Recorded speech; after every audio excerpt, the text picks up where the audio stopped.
اگر دودھ میں عرق لیموں ملا کر صبح شام چہرے پر ملا جائے تو چہرہ خوبصورت نکل آئے گا۔ اگر پھل وغیرہ کھانا کھانے کے بعد کھایا جائے تو دانتوں پر میل نہیں جمتی۔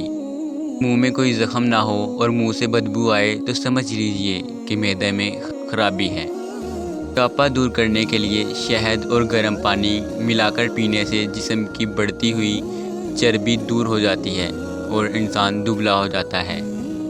نمک اور شہد سے دانت صاف کیجئے، دانت چمک اٹھیں گے۔ اگر ہونٹوں پر سیاہی یا نلاہٹ آ گئی ہو تو لیموں اور گلیسرین استعمال کریں، آہستہ آہستہ نلاہٹ دور ہو جائے گی۔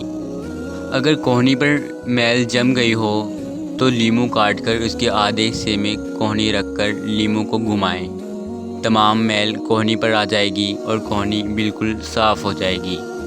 اگر آپ کے چہرے پر کیل مہاسے نکل آئے ہیں تو آپ 1 اونس گلیسرین لے کر اس میں 2 عدد لیموں نچوڑ لیجئے اور چہرے پر روزانہ ملیے، فائدہ پہنچے گا۔ ہاتھ وغیرہ جل جائے تو چونے کے پانی میں شکر گھول کر جلے ہوئے مقام پر لگانے سے فوراً آرام آ جائے گا۔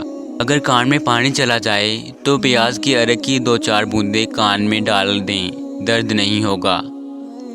اگر بخار تیز ہو تو چاروں ہاتھ پیر رومال لے کر ایک وقت میں سہلائے جائیں تو 5 منٹ تک بخار ہلکا ہو جائے گا۔ بکری کا دودھ بخار کے مریضوں کے لیے بہت فائدہ مند ہے۔ اگر بخار تیز ہو تو بکری کا دودھ ہاتھ، پاؤں اور سر پر ملیے، بخار فوراً اتر جائے گا۔ گرمی میں اگر گوشت رکھنا ہو تو اسے سرکے اور پانی سے تر کیے ہوئے کپڑوں میں لپیٹ دیجئے، گوشت کافی دیر تک خراب نہیں ہوگا۔ مکھیاں ناک میں دم کر دیتی ہیں تو کھانا پینا دشوار ہو جاتا ہے، لیکن اگر کسی جگہ پودینہ لگا دیں تو مکھیاں نزدیک نہیں آئیں گی۔